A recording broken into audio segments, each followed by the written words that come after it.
Kanalımdan herkese merhabalar. Bu videomda sizlere öksürük, burun akıntısı, boğaz tahrişi, yorgunluk için bir tarif vereceğim arkadaşlar.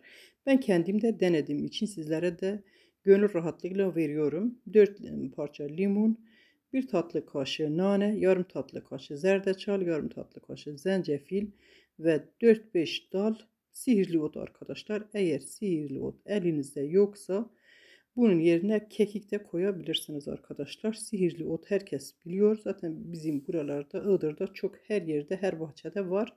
Ben de yazın kurutmuştum. Tekrar biraz su ilave ettim. Yaklaşık 3 dakika kaynatmaya bıraktım.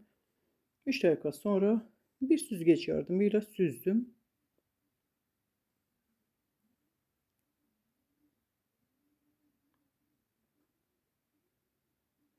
Biraz ılıtın ve bir tatlı kaşığı balla da tatlandırabilirsiniz. Zaten gerçekten tadı çok güzel. Ben kendim de denediğim için sizlere gönül rahatıyla verebilirim.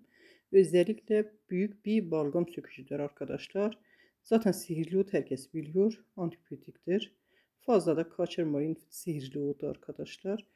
Bugünkü videom burada sona erdi. Kanalıma abone olmayı, videolarımı beğenmeyi unutmayın. Allah'a emanet olun.